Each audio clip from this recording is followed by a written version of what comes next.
Welcome to today's episode of the Business Growth Spotlight podcast. And I am excited to be chatting with my guest today. His name is William Minton, and he has a really cool journey that led him to what he's doing now. So welcome, William, to the show, and thank you for being with me today. Thanks for having me. I'm excited to be here. Absolutely. We had some awesome conversation behind the scenes. So I'm really excited to dive into this conversation today. Before I do, though, William, I'm just going to give everybody a little background about you, and then we're going to rock and roll. So William spent the 2015 to 2016 school year traveling around the world to visit and write about top-ranked schools across 5 continents.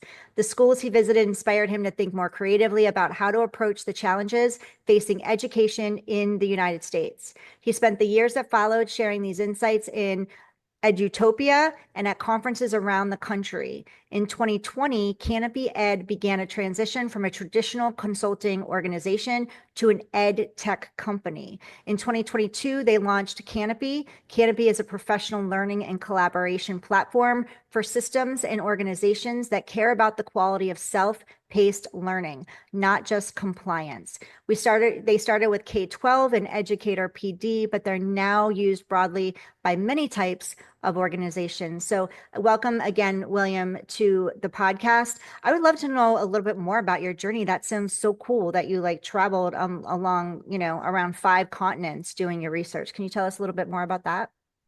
Yeah, my wife and I call it our self-funded sabbatical. This was a life goal that we had. We spent years saving money, eating lots of rice and beans to get the funds away for this and planning the trip.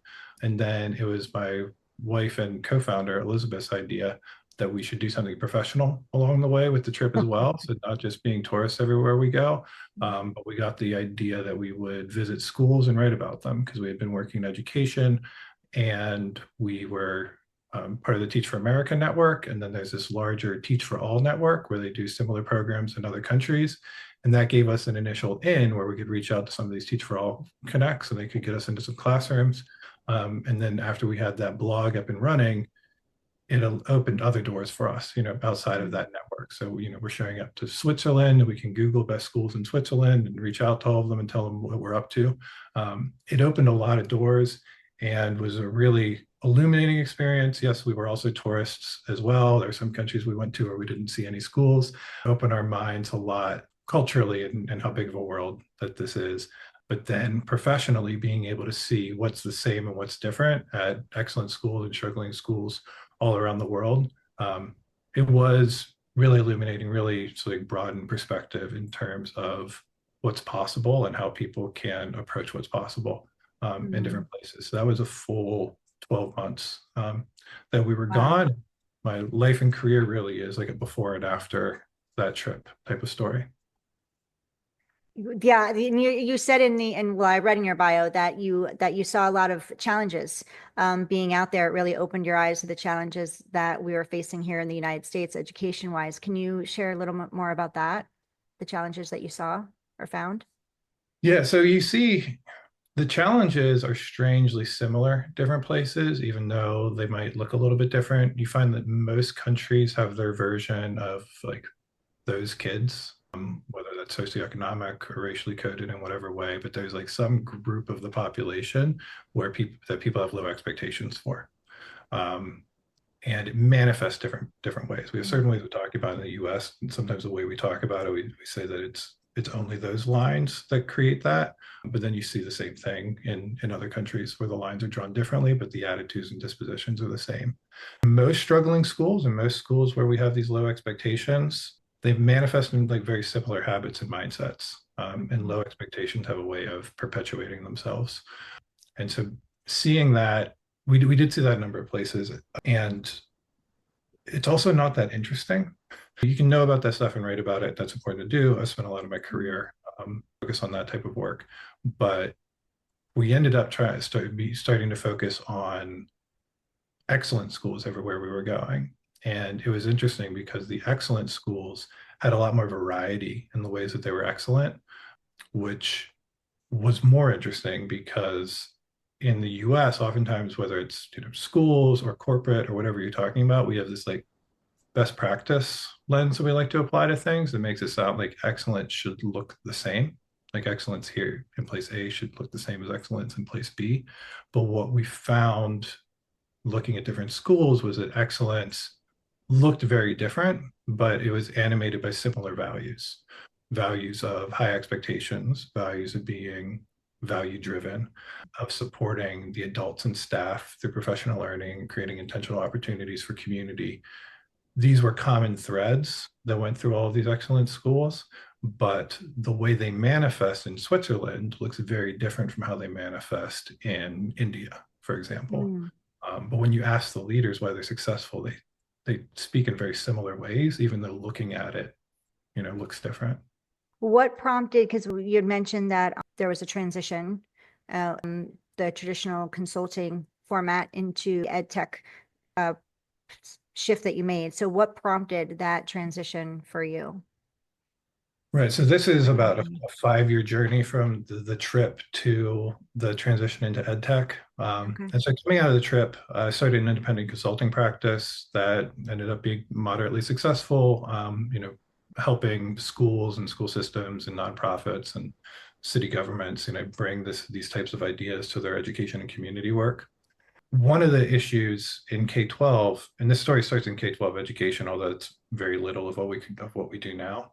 In K-12, a big issue in the United States is how much is put on our teachers and the limited time that teachers have. Teacher professional learning and growth is an incredibly important part of teachers becoming more effective at what they do. It's important for them to view themselves and see each other as professionals. But we don't have enough time for it in the US. In the US, we put students in front of children more hours a day than any other developed country. Meaning they don't have time to do the rest of their jobs around professional learning, around grading and feedback, around family interaction, around lesson planning, et cetera. And so the initial transition was around how we can use virtual platforms to enhance teacher professional learning and development on their own time, right? So the traditional approach to this is a few times a year, we're going to sit down for 8 hours a day, and you're going to get a lot of sit and get style learning that's like not very effective. And then teachers don't have a lot of respect for professional learning. And so pre-pandemic, 2019, I gave a talk at the National Charter School Conference on how to use virtual platforms to reimagine teacher professional learning. And that was focused on leveraging existing platforms and creating these self-paced learning development courses and creating some opportunity for interaction. The idea being teachers could get the information on their own time, what made sense for them. And then when you're able to bring people together in person, instead of them doing like a sit and get learning style experience, when they come together in person, they can discuss what they learned independently, talk about application of the ideas, what it could look like here versus there, and have the opportunity to learn from each other, build that sense of community and professionalism. So that was the first step, having an eye towards this, using virtual platforms. And then at that time, summer of 2019, had the idea that maybe in like a 5-year plan, we would end up building our own platform to facilitate this type of work that was starting out as consulting work. Fast forward to March of 2020, that 5-year plan became a 5-month plan. Early months of the pandemic, all sorts of learning and communication was pushed online, and it became incredibly obvious that the platforms and tools available were not sufficient to the task. You had platforms that primarily were built for managing compliance training, like the state ethics training that nobody wants to do, but everybody has to do. But really, you just need to like check that box that, you did whatever mandatory training. People didn't really care about the impact of it. K-12 educators really do care about the impact of their learning. And so they ended up having to go to like a dozen different apps, because you have all these like quick stand-up apps of like, this app does this one type of interaction, and then another app does one other type of interaction. And so to create these engaging learning experiences, they needed to juggle like a dozen different apps, a dozen different subscriptions, and then their data was housed like this dozen different places. And it was really created a fragmented learning experience for learners, created, time pressure and stress for people trying to design these learning experiences. It's like the more you care, the more stress and effort you're going to have to go through, which we didn't think made a lot of sense. And so that's where we got the idea of Canopy really early months of the pandemic. Like modern technology is capable of so much more than this. Mm. There's an underserved market and opportunity here to consolidate all of these multimedia interaction features into an intuitive interface, make it easy to create engaging, interactive learning experiences that are easy to navigate and track progress for learners. And so that's what we started to build. Very little about that world at all. We definitely, made some mistakes, and I've learned a lot about software development and UX design since then. Um, but it's been a wild ride. So yeah, I remember when the pandemic was going on and all of a sudden, like almost overnight, everything changed. And I know from being on the parent side of it, the frustrations that we had. I can only imagine from an educator's standpoint and on from their side of it, the frustrations that they had. So your plan went from 5 years to 5 months because this immediate need was basically it showed up. How did you navigate that, especially with saying, okay, well, this is what we're going to do over 5 years? What was like, how did you all approach? How do we shrink time, right? And compress time and launch your business or take it to the level that you needed to take it over a 5 year plan a lot sooner than expected?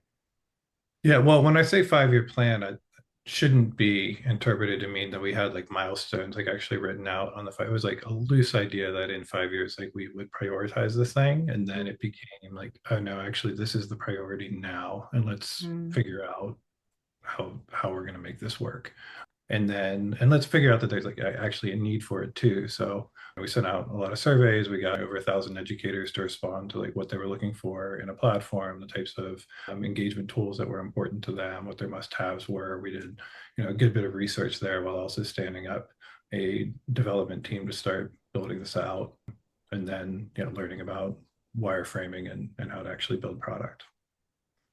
So you're creating this product for the educators, and now you're wanting to get it in their hands and show them what's possible and make things easier.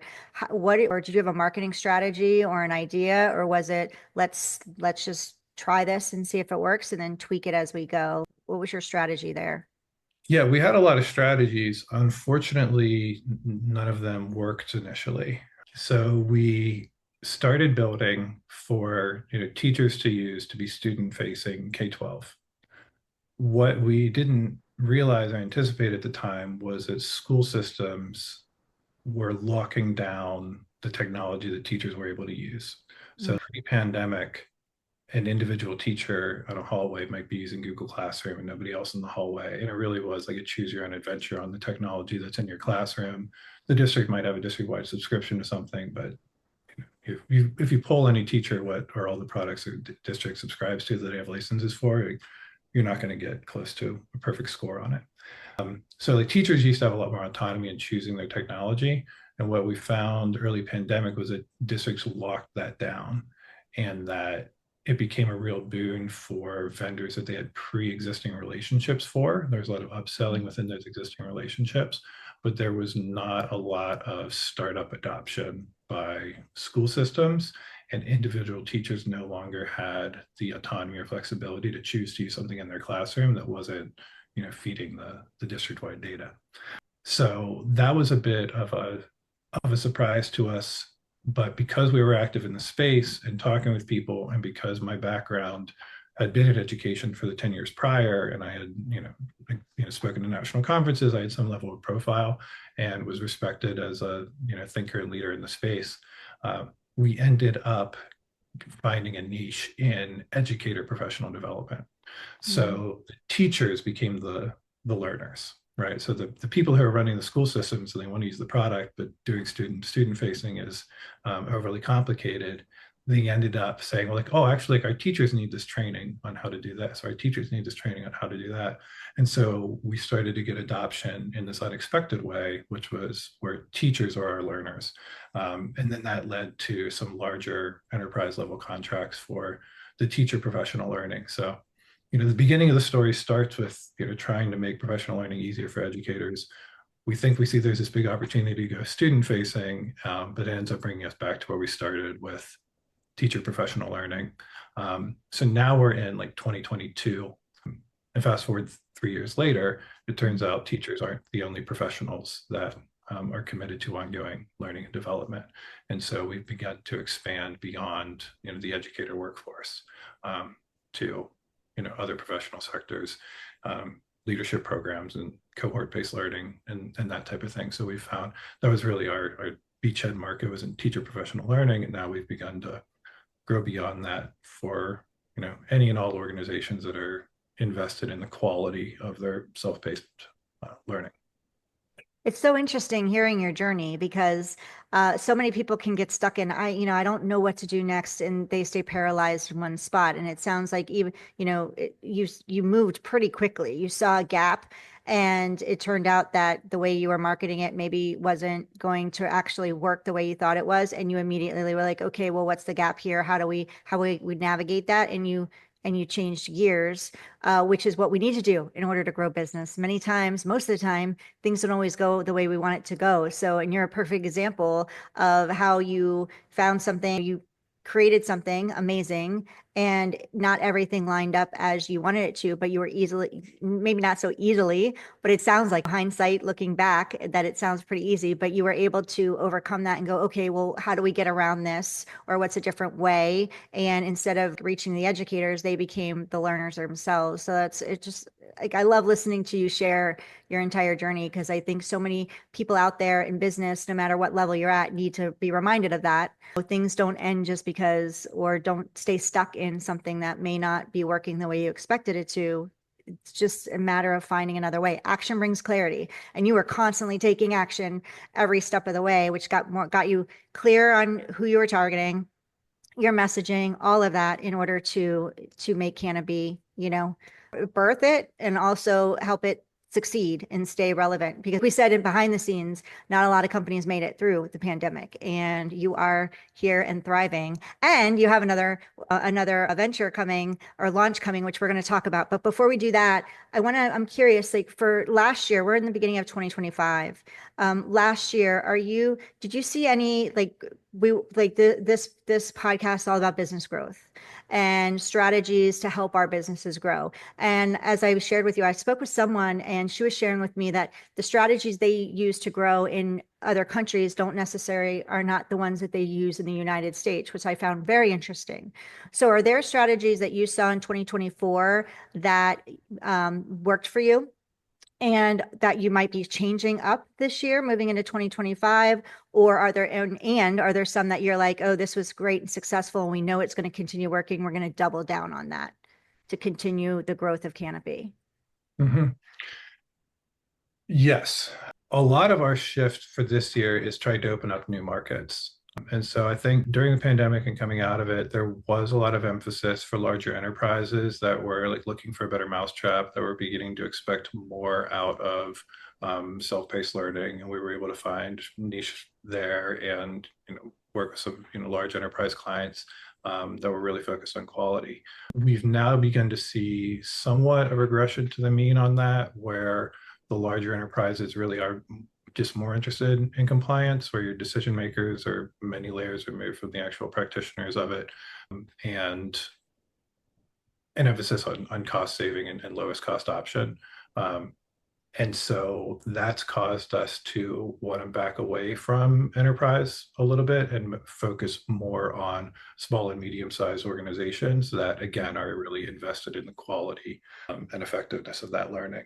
And so to that point, we are shifting our focus to these small and mid-sized businesses, and we're creating a new version of the platform that allows them to have a turnkey white label version of Canopy that used to just be for larger enterprises, will now be accessible to anyone. And we're beginning to see more enthusiasm for that. I wish I could tell you all the marketing things that we're doing around that from the context of them all being enormously successful. It is early phase on those. After April, we can talk again. I'll tell you how successful they are. But right now, they've just been they're working hypotheses, and we're hiring some staff specifically to be able to focus on that market, because in that space, you are seeing people who continue to want to raise the bar for what they can achieve. A lot of people do just take up a lot of time doing these onboarding processes, or doing the same training over and over again, when that could be moved to self-paced, and then they can use their live in-person time productively. It's also, to go to your point earlier when you're setting up the question, telling the story of how we've evolved. A lot of time when those types of stories get told, they use the word pivot.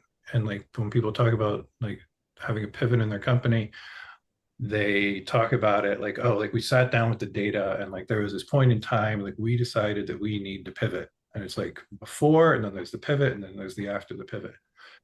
When I like tell the story of the last 5 years, it sounds like there's a bunch of pivots, but I want to emphasize that it did not feel like a pivot at any point.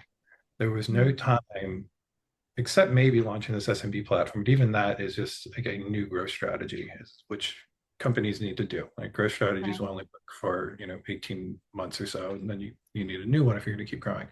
But it never felt like a pivot. To what you observed, it's just a matter of constantly moving, but doing so with eyes open and being attuned to the environment and being willing to be responsive to the signals that you're seeing, and not thinking that your own perspective or vision is going to like bulldoze a path through reality for you. You need to contextualize in the markets and the segments that you're in, and be open to being responsive to that, and be quick to respond. And I think that's one of the main reasons that we've been successful, is like, okay, 4 months ago we thought this thing was true, but now I've heard this other thing 3 times from these people, and I need to let that shape how I'm thinking of things and what our strategy is moving forward.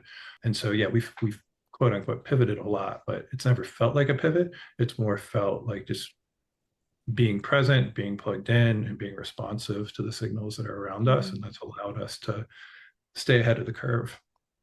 That is such I'm really enjoying that response to that and your insight on that, because responsive is a great term to use for that, because it's not that you pivoted. You didn't go from one thing to a completely different thing. You just were responsive to what was happening. You were thoughtful of it. And it sounds like you all were very in tune with your vision. You brought that word up. And I think that's an important piece of growing, scaling, no matter what level of business you're in. You always need to have that vision. What is the vision that you have for this company? What is the vision that you have for yourself? Right. And I know for many companies coming in, I'll talk to them and I'm like, when you bring team on, you also want to know what's their vision, so everybody can be aligned, so that when challenges show up, everybody's so in tune with this vision that you work together to respond. And I like that you use the word responsive versus reactive, because you got to be thoughtful and insightful and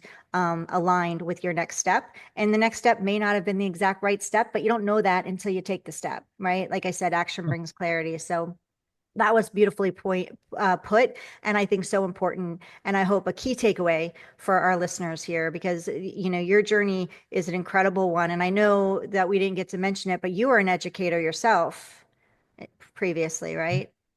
Yeah, I started my career as a 2006 Teacher America Corps member. I taught 8th grade math in South Bronx in New York. My son Learned a could use you. learned a lot. I still enjoy, giving some math tips to teenagers when they need them.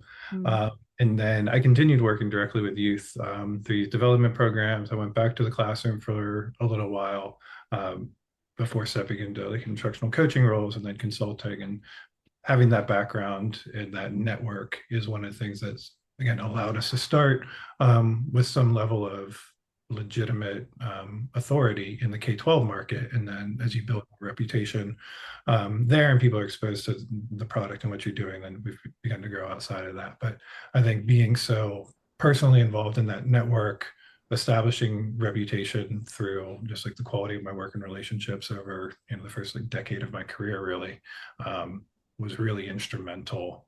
If I was just like a grad student looking to start a business, I wouldn't have been able to do this, right? It was important to not only have that context, but have the relationships and reputation that came from doing good work for a long period of time. Yeah, and everything you've done has led you to where you are now, and to the continuous growth that you're having now that you're launching this white label product. Can you tell us a little bit more about that, and then when that's coming out, or the plan is? Yeah. So again, we had focused previously on enterprise clients. We have these robust, interactive, learning suites for large enterprise, and we would have smaller organizations or education programs approach us and ask us if they could use the platform, and we said yes, but this like stand-up fee is very large because we didn't have a turnkey white label solution, and we began to see more and more these smaller organizations are trying to save staff time, create more efficiencies, create more effective employee training, onboarding, or organizations that some orgs that have like leadership and development cohorts. The cohort will come in, and that's where all the resources and learning experiences and discussions will be housed in the platform. So we have organizations like this that were coming in at like a slow trickle because the startup cost of it was so big, so we didn't have an easy way to do it. So in April, we're launching the turnkey white label version of Canopy so that any organization can have their own Canopy. And that is set to launch in April. So much lower price point than what we were able to offer to similar organizations, but with all of the robust interaction, data analytics, community features that have only been enjoyed by organizations with much larger budgets until now.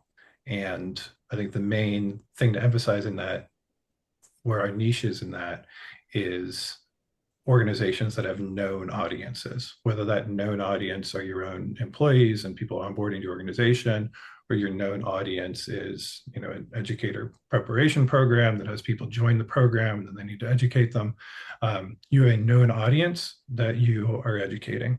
There are other platforms out there if you want to sell your expertise to strangers, and they're highly motivated strangers coming in and they're paying and they just want to watch your videos. There are other platforms for that. Canopy's specialization is for organizations that run learning and development for these known audiences. And there aren't really any other good solutions out there for that, honestly. Like you can, square peg round hole some other platforms out there to pull that off, but we're the one that is built specifically for quality learning and development for known audiences. Yeah, it sounds amazing. I have one final question for you, and it's kind of a two-parter, but it goes hand in hand. So you've grown this incredible business over since early pandemic, and now you're launching this new piece of it with the white label product.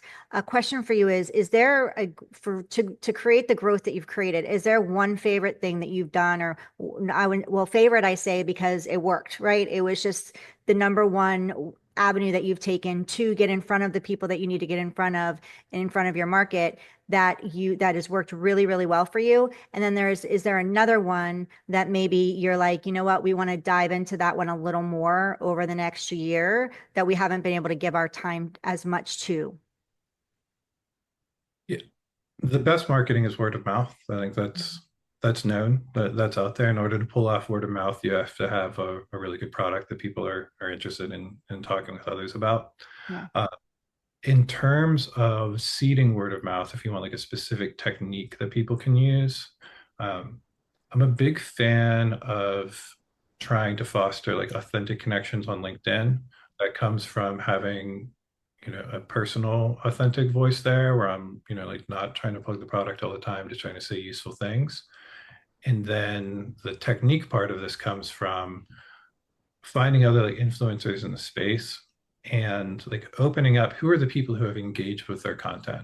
Like this is a piece of content that is highly relevant. Most people are not active on LinkedIn. Most people do not react. Most people do not post. Most people are really just there for looking for jobs. But you can filter for people who are more active or more open to having conversations by opening up those list of engagements and seeing who has interesting job titles related to what we're doing.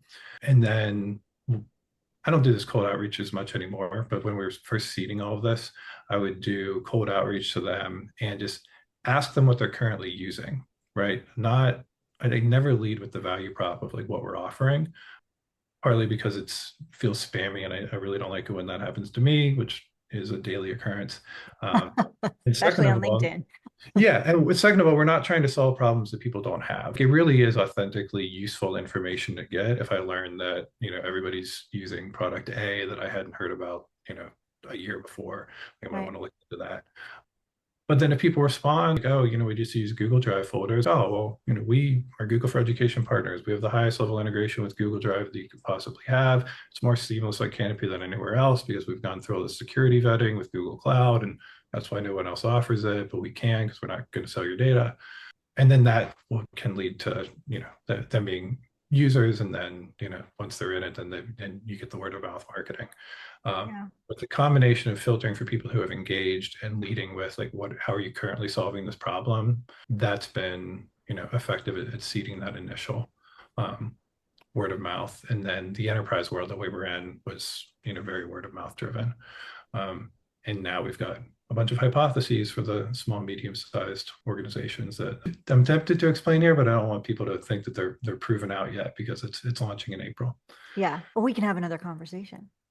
Yeah, Let's great. have to leave that door open for another conversation. So you can share that with us once you've explored it. Um, Thank you for this. And yeah, nothing beats connection is currency, right? And that communication creates the connection, but it gets to be authentic, like you said, like really finding what is the problem. You don't want to just assume somebody has a problem that you don't know about, and you're just coming in with a solution you don't even know if they need, because that doesn't feel good, and it's kind of slimy. And there's a lot of enough people out there doing that. And so thank you for that's one thing we haven't talked about yet on here on this podcast, which is just building real connections, and yeah, when you're starting out, you need to do more cold outreach because you're getting visible, you're getting known, and not a lot of people know about you. But even I don't even think that ever ends. There's just different ways of doing cold outreach. Podcast guesting is a great way to quote unquote cold outreach because you're getting in front of an audience you don't know, but you're getting in front of a larger audience without having to like spend all your time, 8 hours a day reaching out on personally. So there's great ways of doing that. And thank you for sharing. LinkedIn is a fantastic place for those of you listening. I've heard that from multiple people, and I know it for myself. LinkedIn is a fantastic place to be, but stand out from the crowd, just like William does, and go in wanting to build a relationship and being curious. Yeah. Yeah. If you want to have a good feed there, you need to cultivate it by engaging and commenting on stuff that is interesting to you. Otherwise, I've heard that it's really noisy with snake oil salesmen and other Yeah. things. My feed isn't like that anymore because I've been there since pre-pandemic days, just trying to be authentic member of the community. And it's not like a means to it. It's not like I'm doing it because I like secretly it's all about driving bottom line. Like it's important to actually enjoy being there and to like really Yeah. want to talk with people about the topics that you're interested in. And if you're building product to like solve a problem, then you should probably like be involved in spaces where people have that problem and be having like real conversations that you're not trying to monetize just because again, that's part of like, you're getting those signals, you're seeing, where the market's at, and that will inform your work. But, even if I stopped doing the platform, I would still be engaged in a learning Right. development space and trying to probably lean even more into my thought leadership in that space because I'd have more time. Yeah. And again, referrals, you mentioned earlier, referrals is a big piece of your business growth. And that comes from even if somebody doesn't work with you, but they've met you and they've connected with you and they have created this relationship with you on even LinkedIn, they hear of somebody that is looking in that for something that you have, they're going to refer you, say, oh, I know William does that, or William can help you with that. Let me connect you. So it can Yeah. come in many different ways. It doesn't always come from the person you're speaking with. It could come 3, 4, 5 people, that they're connected with down the road. You never know. Yeah, so a good example of that, and this might be another sort of like technique some of the listeners could be interested in, where like we've done conference presentations before that have led to like not much, Mhm. but there, we had an organization that uses Canopy, and they gave a presentation on onboarding. We're not even there. They're giving this at a state conference in Michigan. It's about how to do employee onboarding. Part of that presentation is how they use Canopy to do it. And now we're big in Michigan because like from that Mhm. conference, people, you know, were interested in onboarding. They saw how this organization's using Canopy. They started using it. And now we're on like the second and third layer of that word of mouth effect Mhm. in Michigan. And so now we're thinking about ways like, like we didn't do anything to seed that. Like that happened completely, without us touching it at all. But now we're Right. starting to think of ways like, are there ways that we can seed or prepare people to give similar types of presentations in other states? Because it's so much more powerful coming from them than it is coming from us. Yeah. Yeah, that's so good. And it's such a good reminder because it's important that you're getting out there, right? Common theme I'm hearing talking to people is visibility, but being strategic in it, just not showing up to show up and just not going, okay, I need to get out there, really doing it strategically so that you are showcasing your expertise and your company to the right people. And like you said, it wasn't something that you got with something results from right away, but it was something that cultivated and turned into something bigger than you even imagined it would be. You know, and that one worked for you. So now you get to see, okay, where else could we do this? How do we replicate this? Yeah, exactly. Yeah. Again, taking action, getting clarity. Did it work? Did it not work? And then keep it going, moving forward. So, William, we can find you on LinkedIn. But how else do we connect with you and your company? Yeah, please feel free to look me up and follow me on LinkedIn, William Minton with Canopy. You can find more about the platform at canopylms.com. And yeah, we'll just keep it simple there. Yeah. Yeah, feel free to message me on LinkedIn as well. It's one of the easiest ways to get a hold of me. And we're going to share your links in the show notes. So if you're listening or you're watching this on YouTube or on LinkedIn, and you want to, and you're driving and you can't write his information down, then come back, check the show notes. We'll have all of William's links available there. Please reach out to him. He's a cool guy. He's easy to talk to. And he obviously he just shared, he loves to connect and have authentic conversations on LinkedIn. So feel free to reach out to him. William, I just want to say thank you for your time. This has been a wonderful conversation. I've thoroughly enjoyed it, and I'm grateful for being here with you today. So thank you so much. Yeah, thank you. This has been a lot of fun. I'm glad. Thank you so much for being here again. William, thank you for listening to the Business Growth Spotlight podcast. Have a fantastic rest of your day, and we'll see you in the next episode. Thank you.